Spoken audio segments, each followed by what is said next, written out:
ஜெபம் செய்வோம். அன்பு மிரக்கமுள்ள பரலோக பிதாவே, மனமகிழ்ச்சியான இந்த காலை வேளைக்காக நன்றியோடு ஸ்தோத்திரிக்கிறோம். கடந்த வாரம் முழுவதும் எங்களை கண்ணின் மணியை போல பாதுகாத்து புதிய வாரத்தை காணும்படி செய்திரு மக்கள் ஸ்தோத்திரம். இந்த வார இறுதியிலே நீர் எங்களுக்கு கொடுத்த நல்ல சுகம், பலன், ஜீவன், ஆரோக்கியத்துக்காக நன்றி செலுத்துகிறோம். ஆராதனை பங்கு பெறவும், கர்த்தரை ஆராதிக்கவும், என்னுடைய வசனத்தை கேட்கவும், அதிசயத்தை காணவும், வாக்குத்தத்தங்களை சுதந்திரத்துக்குள்ளும் தேவன் தந்த வாய்ப்புக்காக என்னோட ஸ்தோத்திரிக்கிறோம். ஒரு வாரம் கடந்து போயிருக்கிறது. ஸ்தோத்திரம் ஆண்டவரே. புதிய வார்த்தை அடி எடுத்து வைத்திருக்கிறோம். புதிய நன்மையினாலே, கிருபையினாலே எங்களை ஆசீர்வதிக்க போகிறீர். அதுக்காக ஸ்தோத்திரம். கடந்த அந்த பாதையை நோக்கி பார்க்கிறோம். கோழி தன் குஞ்சுகளை காப்பது போல, கழுகு சட்டைகளிலே விரித்து தன் குஞ்சுகளை அடைக்காத்து பாதுகாத்து நடத்துவது போல, ஒரு தகப்பன் தன் பிள்ளைகளை சுமந்து, ஒரு தாய் தன் மகளை பிள்ளையை வளர்ப்பது போல, தகப்பன் தாய் உன்னை மறந்தாலும் நான் உன்னை மறப்பதில்லை என்று சொல்லி மறக்காத என் தேவன் என் நினைவாக இருக்கிறீர். அதுக்காக என்றோடு ஸ்தோத்திரிக்கிறோம். கர்ப்பத்தின் பிள்ளையை தாய் மறக்க மாட்டா. அப்படி மறந்தாலும் நான் உன்னை மறப்பதில்லை என்று சொல்லியிருக்கிறீரே. அன்பு தணிந்து போகின்ற காலத்தில் கர்த்தர் அன்புள்ளவராக இருக்கிறீர். உமக்கு நன்றி செலுத்துகிறோம். எல்லா வியாதிகள், எல்லா பலவீனங்கள், நோய்கள், எங்களுடைய பிரயாணங்கள், எங்களுடைய உணவு, எங்கள் உடை, எங்கள் இருப்பிடம் எல்லாவற்றையும் கர்த்தர் கடந்த வாரம் முழுவதும் ஆசீர்வாதத்தை கொடுத்தீர். உமக்கு ஸ்தோத்திரம். புதிய வாரத்தை அடித்து வைக்கும் பொழுது புதிய ஆசீர்வாதத்தோடு கூட, புதிய செய்தியோடு கூட நாங்கள் முதலாவது தேவனுடைய ராஜ்யத்தையும் அவருடைய நீதியும் தேடி பிரவேசிக்க உதவி செய்யும். இயேசுவின் நாமத்தில் ஜெபிக்கிறோம் நல்ல பிதாவே, ஆமென். இந்த கண்மலையானவரே, என்னை காக்கும் தேவனே, இந்த பாடலை பாடுவோம். இந்த கண்மலையானவரே, என்னை காக்கும் தெய்வம் நீரே. இந்த கண்மலையானவரே, என்னை காக்கும் தெய்வம் நீரே. வல்லமை மாட்சிமை நிறைந்தவரே, மகிமைக்கு பாத்திரரே. வல்லமை மாட்சிமை நிறைந்தவரே, மகிமைக்கு பாத்திரரே. ஆராதனை உமக்கே, ஆராதனை உமக்கே, ஆராதனை உமக்கே, ஆராதனை உமக்கே, ஆராதனை உமக்கே, ஆராதனை உமக்கே, ஆராதனை உமக்கே, ஆராதனை உமக்கே. உந்தன் சிறகுகளின் நிழலில் என்றென்றும் மகிழ செய்தே.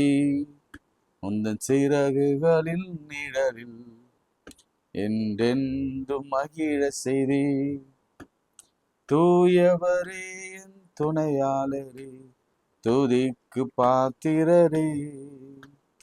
தூயவரே, என் துணையாளரே, துதிக்கு பாத்திரரே.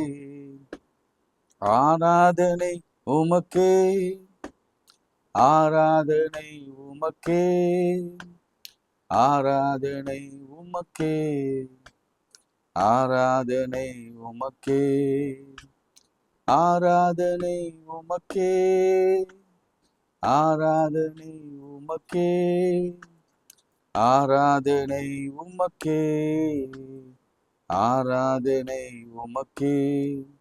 எந்த பலவீன நேரங்களில் கிருபை தந்தீரையா. இந்த பலவீன நேரங்களில் கிருபை தந்தீரையா. ஏசு ராஜா என்பேர நானே, எதற்கும் பயமில்லையே. ஏசு ராஜா என்பேர நானே, எதற்கும் பயமில்லையே. ஆராதனை உமக்கே, ஆராதனை உமக்கே, ஆராதனை உமக்கே, ஆராதனை உமக்கே. எந்த உயிருள்ள நாட்கள் எல்லாம் உம்மை புகழ்ந்து பாடிடுவேன். எந்த உயிருள்ள நாட்கள் எல்லாம் உம்மை புகழ்ந்து பாடிடுவேன். ராஜா நீ செய்த நன்மைகளை எண்ணிய துதித்திடுவேன். ராஜா நீ செய்த நன்மைகளை எண்ணிய துதித்திடுவேன். ஆராதனை உமக்கே, ஆராதனை உமக்கே, ஆராதனை உமக்கே, ஆராதனை உமக்கே, ஆராதனை உமக்கே, ஆராதனை உமக்கே, ஆராதனை உமக்கே, ஆராதனை உமக்கே. கைகளை உயர்த்து. ஆண்டவரே, எங்கள் பலவீனங்களிலே கர்த்தருடைய பலன் பூரணமாய் விலகட்டும். எப்பொழுது பரிசுத்த ஆவி உங்களிடத்தில் வரும் பொழுது நீங்கள் பலன் அடைந்து இந்த ஆவியை இப்பொழுதே ஜெபிக்கிற ஒவ்வொரு மீதும், கரங்களை உயர்த்திருக்கிற ஒவ்வொரு மீதும் பரிசுத்த ஆவி வல்லமையாய் ஒவ்வொரு மீதும் ஊற்றுவீராக. இப்பொழுது வானம் திறக்கப்படுகிறதை பார்க்கிறேன். பரிசுத்த ஆவியானவர் இறங்குகிறதை பார்க்கிறேன். ஆண்டவரே, இப்பொழுதே உடலில ஒரு சிலிர்ப்பம், ஒரு மெல்லிய காற்றின் வருடம் நான் காண்கிறேன். அப்பா, நான் உணர்கிறேன். கர்த்தாவே, உம் முகத்தை தரிசிக்கிற சிலரை நான் பார்க்கிறேன். உம்மிடத்திலிருந்து வல்லமை புறப்பட்டு உடைய பிள்ளைகள் மீது இறங்குகிறதே, அவர்கள் அபிஷேகம் பண்ணுகிறதே, அவர்கள் அபிஷேகம் பண்ணப்படுகிறதே என் ஆவிலே நான் உணர்கிறேன். அப்பா, அவளை சுற்றி இருந்த எல்லா அந்தகார வல்லமையின் கிரிகள் எல்லாம் வெளியேறுகிறதை நான் பார்க்கிறேன். எல்லாம் பிசாசுகள் ஆண்டவரே கருப்பாய் எல்லாம் வெளியேறுகிறதை நான் பார்க்கிறேன். எல்லா வியாதிகளின் பலவீனங்களும் நோய்களும் இயேசுவின் நாமத்தினாலே இப்பொழுதே வெளியேறுகிறதை நான் பார்க்கிறேன். நடக்க முடியாதவங்க, பேச முடியாதவங்க, பார்க்க முடியாதவங்க, ஆண்டவரே இப்பொழுதே எல்லாவற்றையும் நீர் குணமாக்குகிறீர். அதற்காக உமக்கு ஸ்தோத்திரம். ஆண்டவரே, கட்டிகள் எல்லாம் மறைகிறதுக்காக ஸ்தோத்திரம். எங்கள் கடன்களுக்காக செபிக்கிறோம். உன்னதத்திலிருந்து பரத்திலிருந்து நன்மைகள் உண்டாகும்படி கர்த்தர் செய்வீராக. பரத்திலிருந்து ஒத்தாசை வரும்படி, உதவி வரும்படி கர்த்தர் செய்வீராக. நீர் கடனை அடைப்பீராக. விசேஷமாய் மருத்துவமனையில் இருக்கிற ஒவ்வொரு பிள்ளைகளுக்காக செபிக்கிறோம். கர்த்தருடைய கரம் இருந்து அவளை உயிரோடு திரும்ப வீட்டுக்கு அழைத்து வருவீராக. திருமணமாகாத பிள்ளைகளுக்கு நல்ல வரனை கொடுத்து ஆசீர்வதியும். குழந்தை இல்லாத கர்ப்பங்கள் இயேசுவின் நாமத்திலே சாராளின் கர்ப்பத்தை போல, அன்னாளின் கர்ப்பத்தை போல, எலிசபெத்தின் கர்ப்பத்தை போல, ஓ எஸ் மரியாளின் கர்ப்பத்தை போல ஆசீர்வதிக்கப்படுவதாக. ஆண்டவரே, கணவன் மனைவிக்கிடையே காணப்படுகிற மனக்கசப்பு இயேசுவின் நாமத்திலே இன்றே மாறட்டும், இன்றே மாறட்டும். இயேசுவின் நாமத்திலே எல்லா பலவீனங்கள், நோய்கள் விலகட்டும். குடும்பத்திலே சமாதானம் உண்டாகட்டும். போக்கிலும் வரத்திலும் நல்ல வேலை உண்டாகட்டும். இப்பொழுதே வேலைக்கான வாசல்கள் திறக்கப்படுவதாக நான் செபிக்கிறேன். உயர்வுக்கான வாசல்கள் திறக்கப்படுவதாக செபிக்கிறேன். மனம் பதறி இருக்கிறவர்கள், மனதிலே குழப்பம் இருக்கிற பிள்ளைகள் இயேசுவின் நாமத்திலே தெளிவடையும்படியா பரிசுத்த ஆவியார் மேலே அமர்வீராக. வார்த்தையை கொண்டு அபிஷேகிப்பீராக. மாத்திரமல்ல, மாறுதல் வேண்டி காத்திருக்கிற பிள்ளைகளுக்கு கர்த்தர் நன்மையான மாறுதலை கர்த்தர் கொடுத்து ஆசீர்வதியும். அதிகாரி கண்களிலே கர்த்தர் தயை உண்டு பண்ணுவீராக.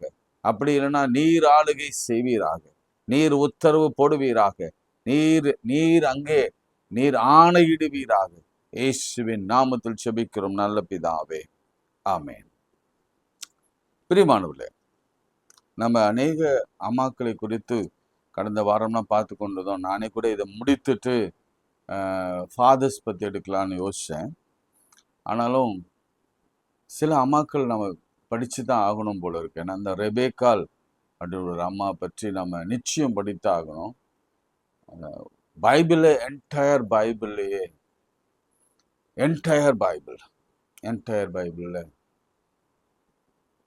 கணவன் மனைவி யாரை நீங்கள் உதாரணம் காட்டுவீங்கன்னா, ஒரு நல்ல கணவன் மனைவி இப்படி தான் இருக்கணும், அப்படி இல்லைன்னா நீங்கள் போய் ஒரு திருமணத்தில் ஒரு தம்பதியை ஆசீர்வதிக்கணும்னா நீங்கள் சொல்ல வேண்டிய ரெண்டு நபர் தான்.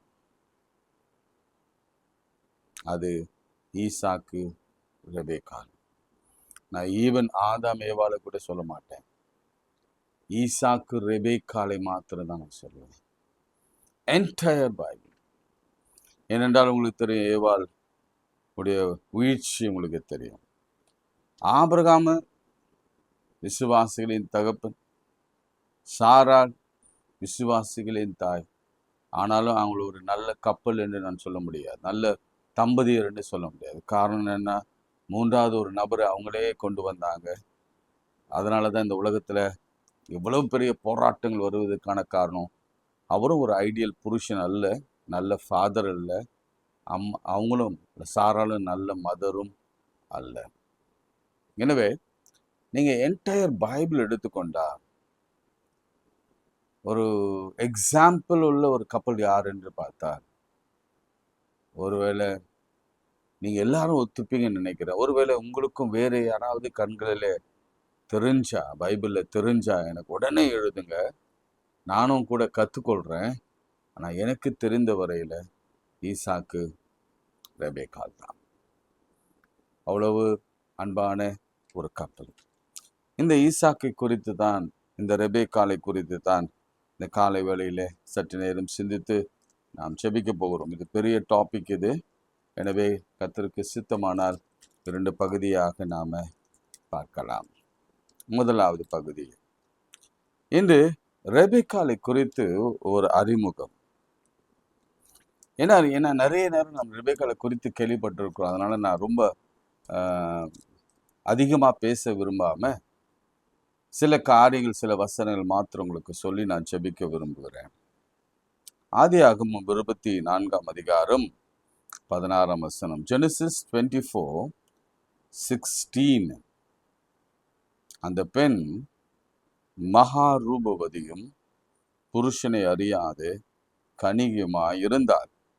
அவள் துறவில் இறங்கி அந்த குடத்தை நிரப்பி ஏறி வந்தாள்.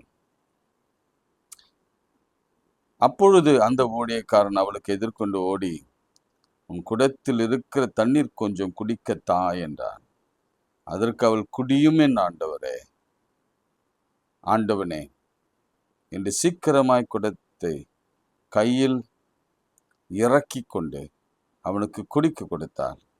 கொடுத்த பின்பு, நம்முடைய ஒட்டகங்களுக்கும் குடித்து தீருமட்டும் அவளை மொண்டு வார்ப்பேன் என்று சொல்லி சீக்கிரமாய் தன் குடத்து தண்ணீரை தொட்டியிலே ஊற்றிவிட்டு இன்னும் மொண்டு வர துறவண்டை ஓடி அவருடைய ஒட்டகங்கள் எல்லாம் மொண்டு வார்த்தாள். முதல் குறிப்பு, ஒரு நல்ல பெண்ணாக ஒரு குடும்பத்தில் இருந்தாள், நல்ல டாக்டராக. எல்லா தாயும் எங்க அங்க கிரியேட் ஆகுறாங்கன்னா வீட்டில தான். தாயை போல பிள்ளை, நூலை போல சேலை என்று சொல்வாங்க. அதே போலதான் ஒவ்வொரு பிள்ளையும் குடும்பத்துல ஒரு நல்ல மனைவியா, நல்ல அம்மாவா மாறணும்னா முதலாவது ஒரு நல்ல மகளா வீட்டுல வளர்க்கப்பட வேண்டும், வளரணும், அதிக கவனம் செலுத்தணும். சில வேளைகளில் நம்முடைய தமிழகத்திலும் சரி, அண்டை மாநிலங்களும் சரி, ஆண் பிள்ளைகளுக்கு அதிக முக்கியத்துவம் கொடுத்து பெண் பிள்ளைகளை 2ஆம் பட்சமாக வளர்ப்பதுண்டு. அது ஒரு காலத்தில் நடந்தது, 80s 90s இருந்தது. ஆனா இப்போ ஒரே பிள்ளையோடு நிறுத்திக்கிறாங்க. பெண் அவ்வளவு அழகாக வளர்க்கப்படுகிறாங்க, தைரியமாக வளர்க்கப்படுகிறாங்க. எல்லா துறையிலும் அவர்களை பெற்றோர்கள் வளர்க்குறாங்க. அது ரொம்ப அழகான ஒன்று.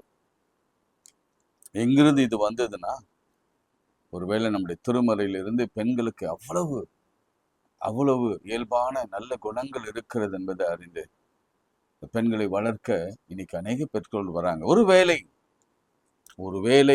உங்க பெண் பிள்ளைகளுக்கு நீங்க அதிக கவனம் செலுத்தணும்னா, இன்னைக்கு தயவு செய்து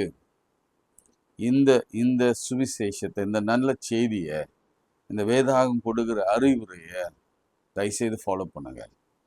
ஏன் சொல்றேன்னா, பெண்கள் அவ்வளவு கண் போன்றவர்கள் அவங்க. நான் எப்பவுமே சொல்லுவேன், பெண் பிள்ளைகள் எப்பொழுதும் மண் பாத்திரத்தில் கொடுக்கப்பட்ட பொக்கிஷங்கள், பவுல் சொல்வது போல. பொக்கிஷங்கள். இந்த மண்பானை ரொம்ப கேர்ஃபுல்லாக இருக்கணும். இது எளிதிலே விழுந்து உடைந்து போகும். அதனால நாமெல்லாம் அவங்கள சுற்றி இருக்கிற மண்பானங்கள் தான். உள்ள பொக்கிஷம் இருக்கு. அந்த பொக்கிஷத்தை பத்திரமா நாம் பாதுகாக்க வேண்டும். ஒரு வீட்டில் ஒரு பெண் குழந்தை பிறக்குதுன்னா இமீடியட்டாக நம்ம செய்ய வேண்டிய விஷயம் என்னன்னா, அந்த பிள்ளைக்கு நல்ல சரீர சுகத்துக்கும் நல்ல சரீர வளர்ச்சிக்கும் அந்த குழந்தைக்கு ஆவியில வளர்ப்பதில் பெற்றோர்கள், அபிஷேகத்தில் வளர்ப்பதில் பெற்றோர்கள். இதெல்லாம் ஏன்னா இன்னும் ஆவிக்குரிய ரீதியில் நான் பேசுகிறேன். காரணம் என்னன்னா, ஆவியானவர் எங்கே உண்டோ அங்கே விடுதலை உண்டு. கர்த்தரே ஆவியானவர். நீங்க என்னதான் நம்ம வளர்க்க முயற்சி எடுத்தாலும், மனுஷீகமா வளர்க்க முயற்சி எடுத்தாலும், நம்ம பரிசுத்த ஆவியானவரிடத்தில் நம்ம பிள்ளைகளை கொடுக்கலனா, நாம பரிசுத்த ஆவியிலே நிரம்பி இருக்கலனா, அந்த பிள்ளைகள் கர்த்தருக்கு ஏற்ற விதமாய் வளராது, வளர்க்கவும் முடியாது. ஏனென்றால் அந்த குடும்பமே பரிசுத்த ஆவியிலே நிரம்பி இருக்க வேண்டும். அதில் ஒரு குழந்தை பிறக்குதுன்னா அந்த குழந்தை கல்விக்காக, அந்த குழந்தையுடைய எதிர்காலத்திற்காக, அந்த குழந்தையுடைய கல்விக்காக, அந்த குழந்தையுடைய வயது வருகிற பொழுது அந்த குழந்தைக்கு செய்ய வேண்டிய எல்லா ஸ்தோத்திர கூட்டங்களுக்காக, சடங்குகளுக்காக, அதே போல் அவர் படிப்புக்காக, கல்விக்காக, மேற்படிப்புக்காக நீங்க இப்பொழுதே பிளான் பண்ணணும். அதான் மனோவா இடத்துல நான் கற்றுக்கொண்ட ஒரு பெரிய பாடம் என்னன்னா, அந்த தம்பதியர்கள் ஆண்டவரிடத்துல கேட்டாங்க, இந்த பிள்ளையை நான் எப்படி வளர்க்க வேண்டும்? இல்லை, அதுதான் முக்கியம். இந்த பிள்ளையை நான் எப்படி வளர்க்க வேண்டும்? நீங்க இந்த பெண் பிள்ளையை பொறுத்த வரைக்கும் நல்ல கவனம் செலுத்தி, சின்ன வயசுலே தைரியத்தை கொடுத்து, சின்ன வயசுலே அதுக்கு எல்லா நிலைகளிலும் பாடல் பாட, வாத்திய கருவி வாசிக்க, அதுக்கப்புறம் இந்த தற்காப்பு கலைகளில சிறந்திருக்க, நல்ல பள்ளியில சேர்க்கணும். இதுல நம்ம கஞ்சத்தனம் எல்லாம் பண்ணக்கூடாது. அடுத்து அந்த பிள்ளை பிறந்த உடனே நான் எல்லா பர்த்டேலையும் சொல்லுகிற ஆலோசனை இதுதான். அந்த பிள்ளைக்காக வைப்பு தொகை போட வேண்டும், ஃபிக்ஸ்டு டெபாசிட் போட வேண்டும். அந்த பிள்ளைக்கு மாதம் மாதம் போஸ்ட் ஆஃபீஸில் அல்லது வேறு விதமான வங்கிகளிலே அந்த பிள்ளைக்காக செலுத்த வேண்டும், பணத்தை சேமித்து வைக்க வேண்டும். ஏன்னா அந்த பிள்ளை வளர வளர நீங்கள் சேமிக்கிற பணமும் வளரும். கரெக்டாக அந்த பிள்ளை 18 வயது ஆன பிறகு அந்த பிள்ளைக்கு அது மெச்சூரிட்டி ஆகும். அப்போது அதுக்கு தேவையான மேற்படிவுக்காக நீங்கள் செலவு செய்யலாம். உங்கள் பிள்ளைகளை எளிமையாக டாக்டர் ஆக்கலாம். உங்கள் பிள்ளைகளுக்கு பெரிய பெரிய பதவிகளை நீங்கள் அவங்க டிசையர் பண்ணுகிற பதவிகளுக்கு அவர்களை நீங்கள் அனுப்பலாம். ஏனென்றால் பிள்ளைகள் ஃப்ளைட் ஓட்டலாம், பைலட்டாக மாறலாம். ஆனால் அந்த பைலட் ட்ரைனிங் என்பது எக்ஸ்பென்சிவ். 1 கோடி ரூபாய் இருக்கும். அது செலவு செய்வதற்கு நீங்கள் தயாராக இருக்க வேண்டும். இன்னொரு விஷயம், நல்ல பக்கத்தில் இருக்கிற நல்ல ஸ்கூலில் ஒரு மாதிரி எத்திக் நிறைந்த ஒரு ஸ்கூலில் அது நல்ல கவனமாக இருங்க. சில ஸ்கூல்ஸ் நீங்கள் பார்த்தீங்கன்னா உங்களுக்கு புரியும், அவருடைய பேட்டர்ன் முழுவதுமே நம்மளை வழிவிலைக்கு போகிறதாக இருக்கும். ரைட், அதை நீங்கள் கவனிக்கணும். நான் சொல்வது உங்களுக்கு புரியும் எனக்கு நினைக்கிறேன். ஸோ அந்த மாதிரியான பள்ளிகளில் பிள்ளைகளை சேர்க்காமல் நல்ல பள்ளிகளை தேர்ந்தெடுத்து பிள்ளைகளை சேர்த்து நல்ல கல்வி கொடுங்க. ஆரம்பத்திலேருந்து நல்ல டியூஷன் கொடுங்க, நிறைய சொல்லி கொடுங்க பிள்ளைக்கு, நிறைய பைபிள் சொல்லி கொடுங்க, நிறைய பாட்டு பாட சொல்லி கொடுங்க, நிறைய வசனங்கள் மனப்பாடம் பண்ண சொல்லி கொடுங்க, நிறைய வர்ஷிப் சாங் பாடும்படி சொல்லி கொடுங்க, ஆலயத்தில் முதலாவது இருக்கணும்னு சொல்லி கொடுங்க, சண்டே ஸ்கூலில் ஃபர்ஸ்ட் இருக்கணும்னு சொல்லி கொடுங்க, விபிஎஸ்ல எப்பொழுதும் அட்டென்ட் பண்ணணும்னு சொல்லி கொடுங்க. இந்த பிள்ளைகளை மாத்திரம் நீங்கள் கவனமாக வளர்க்கணும். ஏன் ஆண் பிள்ளைகள் இல்லை, 2 பேருமே தான், 2 பேரும் தான். அதனால் ஆண் பிள்ளைகள் எப்பொழுதும் நம்ம கவனமாக வளர்ப்போம். அது அந்த காலத்திலேருந்து பழக்கம் தான். இந்த காலத்தில் நான் சொல்ல வரேன், பெண் பிள்ளைகளுக்கு அதிக கவனம் செலுத்த வேண்டும். அந்த பிள்ளைகளுக்காக நீங்கள் நிறைய காரியங்களை சேர்த்து வைக்கணும். நல்ல மகளாக இந்த அம்மா இருந்தாங்க. ஏன்னா எப்படி சொல்கிறேன்னா, அவங்க வீட்டில் சொல்லி கொடுத்த அந்த ஒரு பாடம் என்ன போடலாம், ஹெல்பிங் த அதர்ஸ், மற்றவர்களுக்கு உதவி செய்வது தான். இந்த அம்மா ரொம்ப அழகானவங்க. பைபிள் சொல்லியிருக்கிறது, இவங்க மகாரூபவதியாக இருந்தாங்க. அதாவது ரெபேக்கால் அப்படின்னா அதுக்குடைய அர்த்தம் என்னன்னா, டு பி டைடு, என்று அர்த்தமா. டு பி டைடு, கட்டப்பட போகிறாள் அல்லது கட்டுவிப்பாள் என்ற அர்த்தம். கட்டுவிப்பாள் என்ற அர்த்தம். ஸோ அன்பினாலே கட்டுகிறவள் அவள், ரைட்? அவள் வந்து பிரிக்கிறவள் அல்ல, அன்பினாலே கட்டுகிறவள். ஸோ இங்கே நீங்கள் பார்த்தீங்கன்னா உங்களுக்கு நல்லா புரியும். ஒரு ஸ்ட்ரேஞ்சர் வரார், இளையேசர் வந்த பொழுது அவர் வந்து குளத்தண்ட வருகிறாரு. இங்கே அவர் கேட்ட மாதிரி ஒன்றுமே சொல்லலை. அவர் கேட்ட மாதிரி சொல்லலை. தண்ணீரை கொஞ்சம் தர வேணும். ஆமாம் கேட்டாங்க. எஸ் 17 கேட்டார், தண்ணீர் தர வேணும் என்று சொன்னார். அதற்கு அவர் குடியும் ஆண்டவரே என்று சீக்கிரமாய் குடத்தை கொடுத்தார். இறக்கி கொடுத்து, நீங்கள் மாத்திரம் இல்லை, மிருக ஜீவன்களையும் ஒட்டகங்களையும் குடிக்க நான் கொடுக்குறேன். ஒரு சின்ன கணக்கு இருக்கு. ஹார்ட் ஒர்க்கிங் மகள் அவங்க. உங்கள் பிள்ளைகளுக்கு இந்த ஹார்ட் ஒர்க் பற்றி சொல்லிக் கொடுங்க.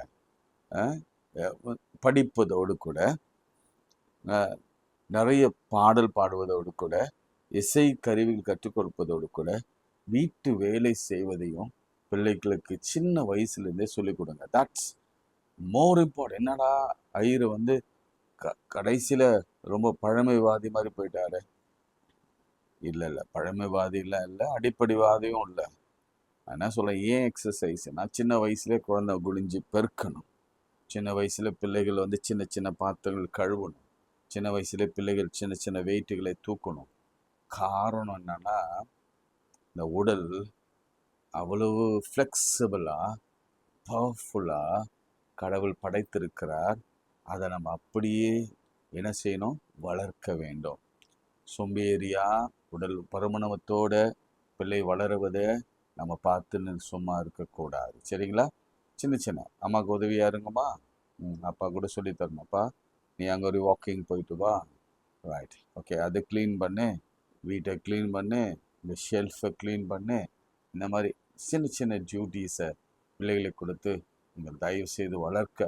அப்போது அவங்க இந்த ஃபிசிக்கல் ஆக்டிவிட்டீஸ் இருப்பாங்க. இப்போ என்ன நடக்குதுன்னா, எல்லார் குழந்தை கைகளிலும் ஒரு மொபைல் இருக்குது. நான் சொல்லுவேன், நீ ஆண் பிள்ளை ஆனாலும் பெண் பிள்ளை ஆனாலும் சரி, 3 வயது வரைக்கும் உங்கள் பிள்ளைகளுக்கிட்ட நீங்கள் மொபைலை கொடுத்தீங்கன்னா, ஒரு சின்ன கேட்ஜெட் தான் அது, இவ்வளோ சைஸாக இருக்கும், பாம் சைஸில், அல்லது டேப் கொடுத்தீங்கன்னா, பிள்ளையின் ஒரு மூளையில் ஒரு பாகம், மெமரி, அந்த பாகத்தை முழுசும் அதை எரேஸ் பண்ணி இந்த அடிக்ஷனுக்கு கொண்டு வந்துடும். இதனால் பிள்ளைகள் நிறைய ஃபிசிக்கலி டிசேபிள்டாக மாறுறாங்க, மென்டலி டிசேபிள்டாக மாறுறாங்க. அப்படியே அந்த பருவமே குறைந்து போகிறது. ஃபார் எக்ஸாம்பிள் நான் சொல்கிறேன் பாருங்க, நல்ல கவனிங்க. இந்த குழந்தைக்கு 3 வயது 4 வயது 5 வயது கடந்த பொழுதும் என்ன நடக்குது, அந்த 3 வயதில் இருந்த அந்த வளர்ச்சி தான் இந்த மொபைல் பார்க்குற குழந்தைக்கு இருக்கிறதாம். இப்படி ஒரு ஆய்வு சொல்லுகிறது. அவனுக்கு அந்த 4 வயது வளர்ச்சி மூளையில் வரல, 5 வயது வளர்ச்சி மூளையில் வரல, 6 வயது வளர்ச்சி மூளையில் வரல. ஏன்னா இந்த மொபைல் ஸ்க்ரீனிங் பார்க்க கண்களிலே போய் அந்த அந்த ரேஸும் அந்த கதிர்வீழ்ச்சியும் நேராக மூளையை பாதித்து அந்த பிள்ளைகளுடைய வயதையை குறைச்சி அந்த பிள்ளைகளை மென்டலி டிசேபிள்டாக மாற்றுகிறது. பெற்றோரே ரொம்ப ஜாக்கிரதையாக இருங்க. ஒருவேளை நீங்கள் குழந்தைங்களுக்கு மொபைலை கொடுத்துட்டு சாப்பிட ஊட்டுறவங்களா இருந்தீங்கன்னா, இன்னிலிருந்து நிறுத்துங்க. அது கொஞ்சம் கொஞ்சமாக நிறுத்துங்க, கொஞ்சம் கொஞ்சமாக ஒழிச்சு வைங்க. நீங்கள் அவங்க எதிராக அந்த மொபைலெல்லாம் பார்க்காத, டிவி பெரிய ஸ்க்ரீனில் பார்க்கலாம், புக்ஸ் கார்ட்டூன்ஸ் பார்க்கலாம், பைபிள் ஸ்டோரிஸ் எல்லாம் நீங்கள் பார்க்கலாம், படிக்க கற்றுக் கொடுங்க. ஆனால் மொபைல் மாத்திரம் கொடுக்காதீங்க. இந்த பிள்ளை ஹார்ட் ஒர்க்கிங் பிள்ளை. ஸோ எவ்ரி சைல்டு அது அது அது பாயா கேர்ளா யாராக இருந்தாலும் சரி, சின்ன வயசுலேருந்து இந்த ஹார்ட் ஒர்க்கிங்கை கற்றுக் கொடுங்க. அதுதான் அவுட்வேர்டு பியூட்டிக்கு இன்வேர்டு ஸ்ட்ரென்த்தை கொடுக்கும். கவனிச்சுக்கோங்க, இன்வேர்ட் ஸ்ட்ரென்த் இருந்தால் தான் அவுட்வேர்ட் அப்பியரன்ஸ் நல்லாயிருக்கும். அவங்க சொசைட்டிக்குள்ளே போகும்பொழுது அவங்க இந்த மாதிரியான ஜாப்ஸ் எல்லாம் அவங்க பண்ண வேண்டியிருக்கும். ஸோ பண்ண வேண்டியிருக்குன்னா எல்லாரும் இல்லை, ஸோ நம்முடைய வீடுகளுக்கே சொல்கிறேன், போகும்பொழுது நம்ம அதை பண்ண வேண்டியிருக்கும். ஸோ அந்த நேரத்தில் பிள்ளைகள் வந்து கடினமாக இருக்கக்கூடாது. ஸோ இந்த விஷயத்தை நம்ம ரெபேக்காள்கிட்டேருந்து கற்றுக்கொள்ளலாம். ரெண்டாவது, அப்பாவை ரொம்ப நேசிச்சாங்க, அம்மாவும் ரொம்ப நேசிச்சாங்க, அண்ணனை ரொம்ப நேசிச்சாங்க, கீழ்ப்படிந்திருந்தாங்க. ஒவ்வொரு சகோதரிக்கும் நான் சொல்வேன், ஒவ்வொரு மகளுக்கும் சொல்வேன், உங்கள் பெற்றோருக்கு கீழ்ப்படிந்திருங்கள். உங்கள் சகோதர சகோதரிகளுக்கு அடங்கி கீழ்ப்படிந்திருங்கள். எதுல? ஏன்னா ஒரு காரியம், ஒரு டிசிஷன் மேக்கிங் எடுக்கணும்னா, இங்க ஒரு டிசிஷன் மேக்கிங் எடுக்க வேணும். என்னன்னா, யாரோ ஒரு எக்ஸுக்கு ஒரு மனைவியா போகணும். அப்போ வீட்டில் கேட்குறாங்க. இங்க ஒரு ஒரு முக்கியமான காரியத்தை உங்களுக்கு நான் சொல்லி காண்பித்து கொடுக்க நான் விரும்புகிறேன். Very very important, very very important. அதாவது, வாய் பிறப்பை கேட்போம் என்று அவருடைய சகோதரன் சொல்லுகிறதை இங்க நாம பார்க்கலாம். என்ன கேட்கணுமா? வாய் பிறப்பை கேட்கணும். 58ஆம் வசனத்தை நான் வாசிக்கிறேன். 57. அப்போது அவர்கள் பெண்ணை அழைத்து, அவள் வாய் பிறப்பை கேட்போம் என்று சொல்லி ரெபேக்கானை அழைத்து, நீ இந்த மனிதனோடு போகிறாயா என்று கேட்டாள். அவள் போகிறேன் என்றாள். என்ன ஒரு ஆச்சரியமான ஒரு வளர்ப்பு பாருங்க. இந்த பெண் போயிட்டு வீட்டில் இன்ட்ரடியூஸ் பண்ணாங்க. எலியேசர் இவர் தான், நான் ஹெல்ப் பண்ணேன். எலியேசர் சொல்றாரு, நான் இந்த இடத்துல இருந்து வந்திருக்கிறேன், நான் என் எஜமானுடைய மகனுக்காக பெண் தேடி வந்திருக்கிறேன். சொல்லியிருப்பாரு, அவங்களுக்கு அம்மா இல்லை சொல்லியிருப்பாரு. யாக்கோபின் வயசை சொல்லியிருப்பாரு. யாக்கோபின் வயசு எவ்வளவு? 40 இயர்ஸ். ரெபேக்காளுடைய வயசு எவ்வளோ இருந்திருக்கு யோசிச்சு பாருங்க. அதில் பாதி இருந்திருக்கலாம். எனவே 20 இயர்ஸ். ஸோ இந்த மாதிரி ஏஜ் டிஃப்ரென்ஸ்லாம் இருக்கு. நம்ம என்ன செய்யலாம்? இந்த பிள்ளைக்கு பிடிக்குமா? முதலாவது அந்த மகள் எப்படி குடும்பத்தில் போய் ஒரு சப்மிசிவா, அப்பா நீங்க சொல்றதுதான், அம்மா நீங்க சொல்றதுதான், அண்ணே நீங்க சொல்றதுதான், உங்களுக்கு எது நல்லது என்று படுதோ அதை நீங்க செய்யுங்க என்று சொல்லியிருப்பாள் என்று நான் நம்புகிறேன். அதே சமயத்துல அந்த வீட்லயும் மகளுக்கு ரொம்ப ப்ரெஷர் கொடுக்காம, இது ரொம்ப பியூட்டிஃபுல் ஃபேமிலி. இது இந்த காலத்துல தகப்பன் தாய் ஒத்த கால நிற்பாங்க. நான் காண்பிக்கிற பையனை தான் நீ கல்யாணம் பண்ணணும், நான் காண்பிக்கிற பொண்ணு தான் நீ திருமணம் பண்ணணும் அப்படின்னு சொல்லி நிற்கிற காலத்துல ஏதோ ஒரு வரன் வருகிறது, பார்க்கவும் நன்றாக இருக்கிறது, குடும்பமும் ஓகே தான், அவனும் நல்ல பையன்தான், பக்தியுள்ள பையன், அவனை பற்றி சொல்லப்பட்டிருக்கு, ஈசாக்கை பற்றி அவன் தியானம் பண்ணி கொண்டிருப்பானா, கர்த்தரை தியானம் பண்ணி கொண்டிருக்கிறவன். அப்படிப்பட்ட ஒரு மகன் வருகிற பொழுது இந்த கலெக்டிவா அந்த ஃபேமிலி ஒரு டெசிஷன் எடுக்குது பாருங்க. இதுதான் ஃபேமிலி தட்ஸ் லிவிங் டுகெதர். அதுதான் முக்கியம். இங்க எல்லாருக்கும் என்ன செய்யறாங்க? அவங்கவுங்க சரி உன் இஷ்டப்படி நடந்துக்கோ, எனக்கும் அதுக்கும் சம்மந்தம் இல்லை, நாளைக்கு கண்ணை கசிட்டு வந்தா நான் ஏன் பொறுப்பு இல்லை அப்படின்னு தட்டி கடிக்கிறது இல்லை. சில தாய் நான் பார்த்துருக்குறேன், தான் மகளுக்கு திருமணமே நடத்தாதபடிக்கு ஒரு சில தாய்கள் இருக்கிறாங்க. அது ஏன் தெரியல. உள்ள அவங்க வேலையிலேருந்து வருகிற வருமானத்தை வைத்து கொண்டு சுகமா வாழணும் என்பதுக்காக தான் ரொம்ப தெளிவா பேசுறேன். ஆவியானவர் சொல்றதை நான் பேசுறேன். யார் குடும்பத்திலையும் நான் எடுக்கல. என்னுடைய ஆவியில என்ன உணர்த்தப்படுகிறது நான் பேசுறேன். அதே மாதிரி தகப்பன் கூட, எத்தனை தகப்பன் மகளுக்கு அப்படியே திருமணம் தள்ளி போய்கொண்டே இருக்கும், மகனுக்கு திருமணம் தள்ளி கொண்டு போயிருக்கும். காரணம் எதுவா இருக்கும்னா, அவன் வருகிற சம்பாத்தியம் இவங்களுக்கு ரொம்ப ரொம்ப கம்ஃபர்டபுளா இருக்கு. அவன் சம்பாதிக்க ஆயிட்டானா, அவன் மனைவியோட போயிட்டானா, அல்லது அவன் கணவனோட போயிட்டானா, அந்த வருமானம் 50,000 1 லட்சமோ 1.5 லட்சமோ தன் குடும்பத்துக்கு வராது என்பதற்காகவே காலம் தாழ்த்தி திருமணம் செய்து வைக்கிற பெற்றோர்கள் அன்பு தணிந்து போகிற காலத்தில் இருக்கிறோம். ஸோ உங்களோட தான் ஆண்டவர் பேசி கொண்டிருக்கிறார். இது வரைக்கும் அந்த தப்பு பண்ணியிருந்தீங்கன்னா இன்னைக்கே மன்னிப்பு கேளுங்க. இன்னைக்கு மன்னிப்பு கேட்டீங்கன்னா உடனடியாக உன் பிள்ளைக்கு ஒரு நல்ல வரனை கற்றுக் கொடுப்பார், நல்ல மகளை கத்தவங்களுக்கு கொடுப்பார். ஏன் திருமணம் ஆகலைன்னா காரணம்னா செல்ஃபிஷ். இவங்க ஒரு ஐடியா வச்சிருப்பாங்க, இவங்க ஒரு கனவு வச்சிருப்பாங்க. மாப்பிள்ளை இப்படி இருக்கணும், ஒல்லியா வெள்ளையா அழகா கேர்ள் ஏரியா, ரொம்ப நுனி நாக்கில் இங்கிலீஷ் பேசணும், அப்ராட் இருக்கணும், மாஸ்டர்ஸ் படிச்சிருக்கணும், பெரிய உத்தியோகம் வாங்கணும், பெரிய சேலரி வாங்கணும், பெரிய பதவியில் இருக்கணும். பெண் ஒன்று நினச்சிருப்பாங்க, இப்படிலாம் இருக்கணும் அப்படிலாம். எஸ், எல்லாருக்கும் ஆசை உண்டுதான். எல்லாருக்கும் கோட்டீஸ்வரன் ஆகும், எல்லாருக்கும் ரொம்ப அழகா ஒரு ஒரு மணவாளனை ஒரு மணவாட்டியை கட்டிக்கணும்னு தான் எல்லாருக்கும் ஆசை. ஆனா தேவனுடைய பார்வையில அது அழகல்ல. ஆண்டவர் உள்ள அழகை பார்க்கிறார். நமக்கு எது கொடுக்க விரும்புகிறாரோ அதுல ரொம்ப மீனிங் இருக்கும், அதுல ஆண்டவருடைய திட்டம் இருக்கும். அதை பார்க்கணும். நீயா போய் சேர்ந்து இன்னைக்கு ஆவியான திரும்ப உணர்க்காதே இன்னொரு விஷயத்த சொல்ல விரும்புகிறார். அது நீயா போய் தேடி வலையில போய் விழுந்து அந்நிய நுகத்துல தலையை குத்துட்டு அதுக்கப்புறம் நீ ரொம்ப சஃபர் பண்றத ஆண்டவர் இப்போதே சுட்டி காட்டுறார். தயவுசெய்து அந்நிய நுகத்துல நீ பிணைக்காதமா. உனக்குன்னு ஒரு வரன் கர்த்தர் கண்டிப்பா கொடுப்பார். அப்பா பேச்சு கேளு, அம்மா பேச்சு கேளு, அண்ணன் பேச்சு கேளு, அக்கா பேச்சு கேளு, தங்கச்சி பேச்சு கேளு, உனக்குன்னு கொடுப்பார். நீ போய் சிக்கி தவிக்காத. அதே போல எல்லா ஆண் பிள்ளைகளுக்கும் சொல்றாரு, தம்பி, அந்நிய முகத்துல, அதாவது கிறிஸ்தவ அல்லாதவர்களோடு கூட கிறிஸ்தவர்கள் திருமணம் செய்து கொள்ளக்கூடாது. அதுதான் அந்நிய நுகம். ஏன்னா இந்த காலத்துல ரொம்ப கிளியரா பேசணும். சில குழந்தைங்களுக்கு அந்நிய நுகம்னா தெரியாது. நான் இப்போ ரொம்ப தெளிவா சொல்றேன். ஒரு கிறிஸ்தவ ஒரு கிறிஸ்தவரை தான் திருமணம் செய்து கொள்ள வேண்டும். இன்னும் சொல்ல போனா, நீங்க எதை பார்க்குறீங்களோ இல்லையோ, அந்த பிள்ளை ஜபிக்கிறவனா, வேதம் வாசிக்கிறவனா, அல்லது அந்த பிள்ளை உபவாசம் இருக்கிறவனா என்பதை பாரு.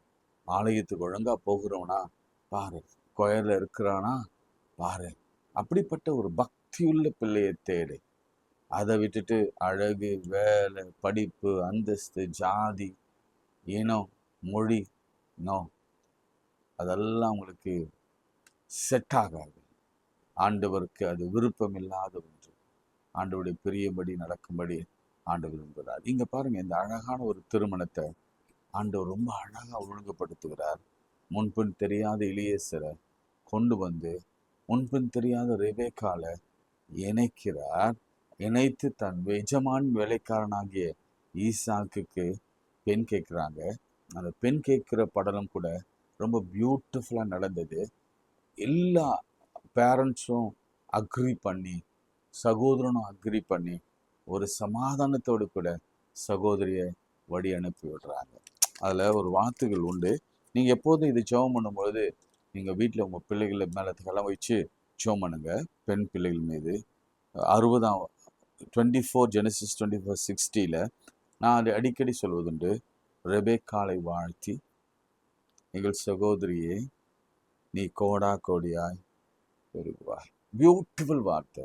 நீ கோடா கோடியாய் பெருகுவாய். கோடா கோடி பிளஸிங் பாருங்களேன். நம்ம பைபிள்ல 100 பிளஸ் ஈசாக்கு விதைத்தான் 100 மடங்கு. நீ இப்போது இருக்கிறதை காட்டிலும் கர்த்தர் சொல்லுவார், 1000 மடங்கு பெருகும்படி கர்த்தர் செய்வார். இப்போ 1000 மடங்கு. ஆனா இங்க இந்த ஃபேமிலி அவங்களை வாழ்த்துறாங்க. எப்படி தெரியுமா?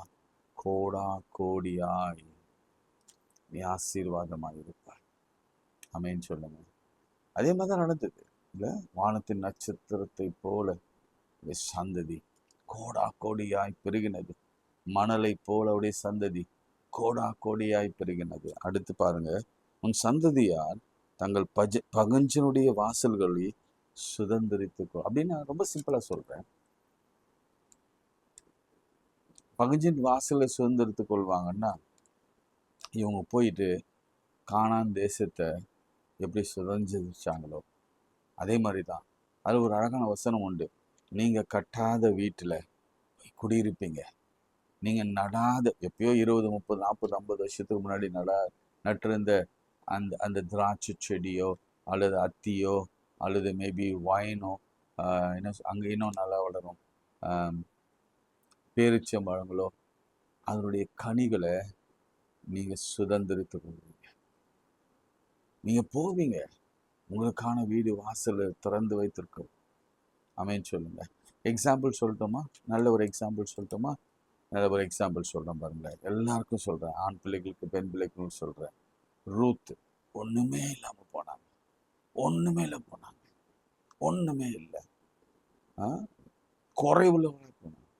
ஆனா எந்த வயல்வெளியில புருக்கி கொண்டிருந்தாலும் அந்த வயல்வெளியை கர்த்தர் சுதந்திரமாக, மனைவினா சுதந்திரம், ஆட்டோமேட்டிக்கா சுதந்திரமாக கொடுத்து, எந்த இடத்துல அவங்க வேலைக்காரியா ஓரமா நின்னாங்களோ இப்போ எஜமானியா கொடுக்கிற இடத்துல நிற்கிறாங்க. எந்த இடத்துல வாங்குற இடத்துல நின்னாங்களோ இப்போ அவங்க கொடுக்கறதுல, எந்த இடத்துல மடியை விரித்து அந்த கோதுமை மணிகளை பெற்றுக்கொண்டாங்களோ அந்த இடத்துல அவங்க எப்படின்னா மற்றவருடைய மடியை நிரப்புகிற ஒரு கிருபையை கர்த்தர் கொடுத்தார். இன்னைக்கு ஒவ்வொருவருக்கும் அதை கொடுக்க போகிறார். எஸ், நீங்க உங்க பெண் பிள்ளைகள், ஆண் பிள்ளைகள், எல்லா குழந்தைகளுக்காக நாம் ஜெபிக்க போகிறோம். எஸ், இனி ஏன்னா இது ஒரு பெரிய டாபிக். இது நான் ஃபர்ஸ்ட் பாயிண்ட் என்ன சொல்றேன், நல்ல மகளாக இருந்தால். செகண்ட் பாயிண்ட் நாளைக்கு என்ன பேச போறேன், நல்ல மனைவியா கர்த்தருக்கு சித்தமானால் நாளைக்கே கூட நல்ல தாயாக. இந்த 3 குறிப்பை நம்ம பார்க்க போகிறோம். இன்னைக்கு ஃபர்ஸ்ட், நல்ல மகளா எப்படி இந்த உலகத்துல பிள்ளைகளை நாம் வளர்ப்பது, எப்படி மகளா ஒரு பெற்றோருக்கு நீங்க இருப்பது என்பது குறித்து தான் நாம் ஜெபிக்க போகிறோம்.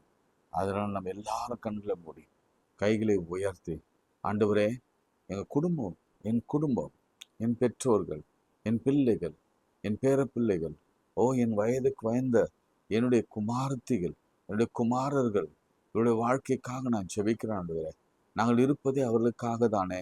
கர்த்தாவே, நீர் அவர்களுக்காக கொடுத்திருக்கிறீர், உமக்காக வளர்க்கும்படி நீ கொடுத்திருக்கிறீர் அப்பா. பெண் பிள்ளைகள் விசேஷமாய், ஆண் பிள்ளைகள் விசேஷமாய் எவ்வளவு முக்கியம் என்பதை நீர் அறிந்திருக்கிறீர் ஆண்டவரே. இந்த பிள்ளைகள் வீட்டிலேயே ஒரு குட்டி பரலோகத்திலே வளர்ப்பதை போல இந்த பிள்ளைகளை வளர்க்கும்படியான குடும்ப சூழலை உருவாக்கி தருவீராக. நல்ல கணவன் மனைவி உறவு, பிரிக்காத உறவு, பிரிந்து போகாத உறவு, நல்ல பேசிக்கொள்கிற ஒரு மனநிலைமை. இந்த பிள்ளைகளுக்கு எதிராக அந்த பிள்ளைகள் சண்டை போடுவதை நிறுத்தட்டும். அந்த கணவன் மனைவி சண்டை போடுவதை நிறுத்தட்டும் இயேசுவின் நாமத்தினாலே. அந்த பிஞ்சு உள்ளம் பாதிக்கப்படுகிறதே, அந்த பிள்ளைகள் பாதிக்கப்படுவாங்களே, எதிர்காலத்தில் அந்த பிள்ளைகள் அதே குணத்திலே வளருவாங்களே, இதை விட மோசமாக போவாங்களே என்ற உணர்வு இந்த பெற்றோருக்கு வரட்டும், நல்ல தகப்பனுக்கு வரட்டும், நல்ல தாய்க்கு வரட்டும். இருவரும் விட்டு கொடுத்து இந்த பிள்ளைகளுக்காக வாழுகிற கிருபையை கொடுங்க ஆண்டவரே. ஃபர்ஸ்ட் ஆஃப் ஆல் அதுக்காக நான் ஜெபிக்கிறேன். பொருளாதார தேவைக்காக ஆண்டவரே, இன்னைக்கு நிறைய பிள்ளைகளுக்கு ஃபீஸ் கட்ட முடியல. நான் கண்ணீரோடு கேட்கிறேன்ப்பா. கண்ணீரோடு எத்தனையோ பேர் என்கிட்ட வந்து கேட்டிருக்கிறாங்க, ஃபீஸ் கட்ட முடியல, நல்ல ஸ்கூல்ஸில் படிக்க வைக்க முடியல, நல்ல காலேஜஸில் படிக்க வைக்க முடியல, ஒரு நீட்டுக்கு நல்ல ஒரு கோச்சிங் சென்டரில் நிறைய பணங்கள் இந்த நேரத்தில் விளையாடுகிற இந்த சூழலில், அபகரிக்கிற சூழலில் ஒரு நீட் கோச்சிங் பிள்ளைக்கு கொடுக்க முடியல, எனக்கு அந்த அளவுக்கு வருமானம் இல்லை என்று கண்ணீரோடு கூட ஜெபிக்கிறவர்களுக்காக நான் ஜெபிக்கிறேன் கர்த்தாவே. விசேஷமாக நீங்க இது எல்லாவற்றை காட்டிலும் பெரிய ஞானத்தை கொடுக்கிறவரே ஆண்டவரே. கோச்சிங் கிளாஸை காட்டிலும் நீர் கொடுக்கிற பரிசுத்தாவினருடைய கோச்சிங் தான் அது விலை உயர்ந்ததாக இருக்கும் என்று நான் நம்புகிறேன். கர்த்தர் அப்படி ஒரு ஞானத்தை கொடுப்பீராக. நிறைய பிள்ளைகள் நம் பெற்றோருக்கு, நிறைய பிள்ளைகள் பெற்றோருக்கு கீழ்ப்படிந்திருக்க உதவி செய்யும். நாங்கள் தானே முடிவெடுத்து கொண்டு நான் என்னுடைய சுயத்தில் நான் நிற்பேன், நான் இப்பொழுது நல்லா வளர்ந்துட்டேன், நான் இப்பொழுது பெரிய மனுஷி ஆயிட்டேன், எனக்கு 21 வயது ஆயிடுச்சு, இன்னைக்கு நான் என் இஷ்டப்படி என் சொந்த காலில் நிற்பேன், எனக்கு இப்படிப்பட்ட பையன்தான் வேணும், நான் இப்படி ஒரு லிவிங் டுகெதர் ரிலேஷன்ஷிப்பில் தான் இருப்பேன், எனக்கு திருமணம் பிடிக்காது, குழந்தை வேண்டாம் என்றெல்லாம் இருக்கிற பெண்களை கர்த்தர் மாற்றி அமைப்பீராக. ஆண் பிள்ளைகளாலும் சரி அப்படியே மாற்றி அமைப்பீராக. திருமணமாகாத பிள்ளைகளுக்காக நான் ஜெபிக்கிறேன் கர்த்தாவே. இப்பொழுதே அது அம்மா தடையாக இருக்கலாம், அப்பா தடையாக இருக்கலாம், ஏன் பெண்ணும் பையனும் கூட தடையாக இருக்கலாம். அவன் மனநிலைமையில ஒரு பெரிய மாற்றத்தை ஏற்படுத்தி இந்த ரெபேக்காள் குடும்பத்தில் இருந்த அந்த ஒரு நல்ல மனநிலைமையை கொடுத்து சீக்கிரத்தில் திருமணம் நடக்க உதவி செய்யும். கர்ப்பத்தின் கனிக்காக நான் ஜெபிக்கிறேன். எல்லா வியாதிகளும் மறைந்து போகட்டும், எல்லா கேன்சர் கட்டிகளும் குணமாகட்டும் இயேசுவின் நாமத்திலே. சரும வியாதிகள், வெடிப்புகள் இயேசுவின் நாமத்திலே குணமடையட்டும் அப்பா. எல்லா பொறுப்பெடுத்துக் கொள்ளும் கர்த்தாவே. உடைய பிள்ளைகளை ஆசீர்வதி. இந்த நாளிலே பிறந்த நாள், திருமண நாள் காண்கிற பிள்ளைகளை ஆசீர்வதிப்பீராக. இந்த ஊழியத்தை தாங்குகிற பிள்ளைகளை ஆசீர்வதியும். இந்த பிள்ளைகளுக்கு நீர் வானத்தின் பலகங்களை திறந்து இடம் கொள்ளாமல் போக மட்டும் நீர் வர்ஷிக்க பண்ணுகிறாங்க. இந்த ஊழியத்தின் எல்லையை கொஞ்சம் விரிவாக்குங்க. இதற்கான தேவைகளை சந்திக்கப்பட அனைவருடைய கைகளை திடப்படுத்துங்க. இயேசுவின் நாமத்தில் செபிக்கிறோம் நல்ல பிதாவே, ஆமென். நமது ஆண்டவராகிய இயேசு கிறிஸ்துவின் கிருபை, பிதாவாகிய தேவனுடைய அன்பு, பரிசுத்த ஆவியின் ஐக்கியம் நம் அனைவரோடும் என்றும் சதாக்கள் நிலைத்திருப்பதாக. ஆமென்.